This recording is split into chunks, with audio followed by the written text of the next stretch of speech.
अस्सलाम वालेकुम। Welcome to Imrad. दोस्तों 26 अप्रैल को पाकिस्तान नेवी की तरफ से एक बड़ी खबर सामने आई है, जिसके मुताबिक पहली हंगोर क्लास सबमरीन लॉन्च कर दी गई है। यानी कि पहली हंगोर क्लास सबमरीन थोरोली तैयार हो चुकी है और उसे चाइना से अब लॉन्च कर दिया गया है। बहुत जल्द वो पाकिस्तान पहुंचेगी और फिर पाकिस्तान नेवी में से बाकायदा इंडक्ट कर लिया जाएगा। ये पाकिस्तान की ऑगस्टा 70B जो पुरानी सबमरीन है उनको रिप्लेस करेंगी। ऐसी 8 सबमरीन पाकिस्तान लेगा चाइना से।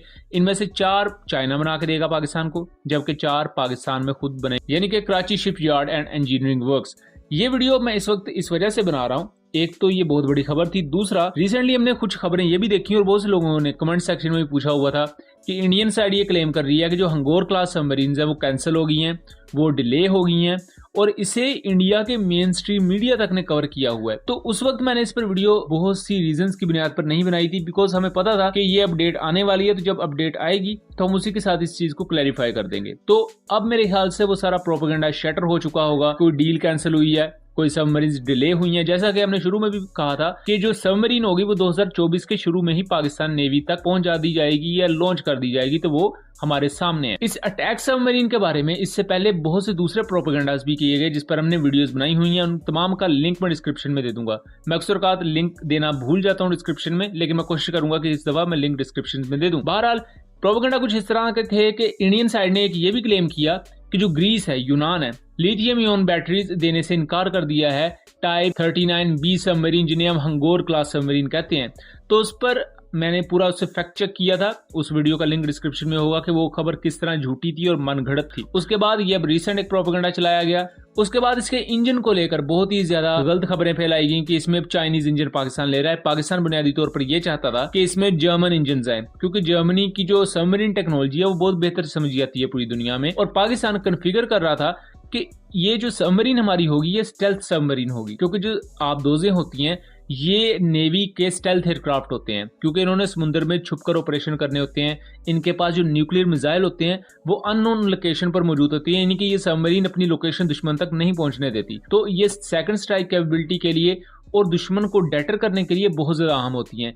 और किसी भी मॉडर्न नेवी की डॉक्ट्राइन बगैर सबमरीन के मुकम्मल ही नहीं हो सकती। और जिस तरह मॉडर्न जमाना आ रहा है तो अब हमारे सामने एक नया कॉन्सेप्ट आता है स्टेल्थ सबमरीन्स का, यानी कि सबमरीन को वैसे ही डिटेक्ट करना मुश्किल होता है, लेकिन जो ये स्टेल्थ सबमरीन होती हैं ये कुछ मल्टीपल अदर फीचर्स के साथ आती हैं जिनकी वजह से इन्हें डिटेक्ट करना और ज्यादा मुश्किल हो जाता है। यानी कि इनका सोनार सिग्नेचर कम होता है। जैसा कि जंगी तैयारों में रडार्स होते हैं, इसी तरह जेर आब यानी कि अंडर वाटर हमें पानी के थ्रू जो साउंड वेव्स चलती हैं उन्हें सोनार सिस्टम के तहत डिटेक्ट किया जाता है। तो ये सोनार सिग्नेचर के मामले में काफी ज्यादा बेहतर रहती है, यानी कि सोनार सिग्नेचर बहुत कम प्रोवाइड करती है, जिसकी वजह से इन्हें डिटेक्ट कर पाना या दुश्मन के लिए इन्हें ट्रैक कर पाना बहुत ज्यादा मुश्किल होता है। अब लेटर ऑन 2023 में ये फैसला किया गया पाकिस्तान की तरफ से कि जो चाइनीज CHD 620 डीजल इंजन है वो इसमें लगाए जाएंगे। इससे पहले 2020-21 में ये फैसला इस वजह से नहीं किया गया था क्योंकि उस वक्त चाइना के पास जो CHD 620 इंजन है वो अपनी प्राइमरी हालत में था और वो नॉइस बहुत ज्यादा प्रोड्यूस करता था।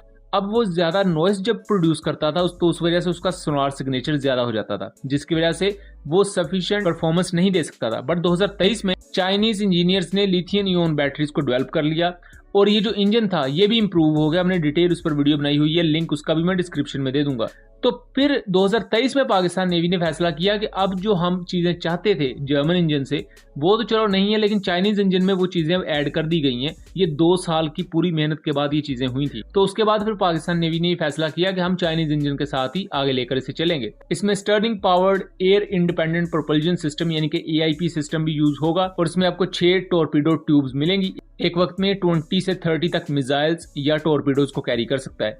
ये Babur 3 submarine launch cruise missile को कैरी कर सकता होगा, जो कि न्यूक्लियर कैपेबल क्रूज मिसाइल है। एंड फ्यूचर में अगर इसके मजीद पाकिस्तान वेरिएंट्स बनाता है, जो कि नजर भी आ रहा है कि पाकिस्तान बनाएगा कि एक नई सबमरीन आ रही है, तो उसके लिए आपको नए वेपन्स भी चाहिए होंगे या इम्प्रूव्ड वेपन्स की हम बात करें तो वो पाकिस्तान जरूर इसके लिए डेवलप करेगा, तो हमें वो भी इसमें डिप्लॉयड नजर आएंगे। उसके अलावा ये मुख्तलिफ दूसरे किस्म के एंटी शिप वेपन्स को कैरी कर सकता है, YU-6 टॉर्पीडोज को कैरी कर सकता है और फ्यूचर में जो नए टॉर्पीडोज या नेक्स्ट जनरेशन टॉर्पीडोज बनेंगे ये वो भी कैरी करने के काबिल होगी। सो इससे पहले जो इंडियन साइड पर ये चीज फैलाई जा रही थी कि कोई डील कैंसिल हुई है, तो यहाँ आपको एक चीज वाजे समझ आ गई होगी कि ये डील बिल्कुल भी कैंसिल नहीं हुई और चीजें प्लान के मुताबिक चल रही हैं। ये पहली सबमरीन तो लॉन्च हो चुकी है, बाकी सबमरीन कुछ कराची शिपयार्ड में और कुछ चाइना में, वो अंडर कंस्ट्रक्शन है, उन पर काम जारी है और बहुत जल्द वो भी आपको लॉन्च होती हुई पाकिस्तान नेवी में इंडक्ट होती हुई नजर आएंगी। तो ये था एक एनालिसिस। उम्मीद करता हूँ चीजें क्लियर रही होंगी। वीडियो पसंद आई हो तो इसे ज्यादा से ज्यादा शेयर कीजिएगा एंड चैनल को सब्सक्राइब कीजिएगा। मिलेंगे अगली वीडियो में, तब तक के लिए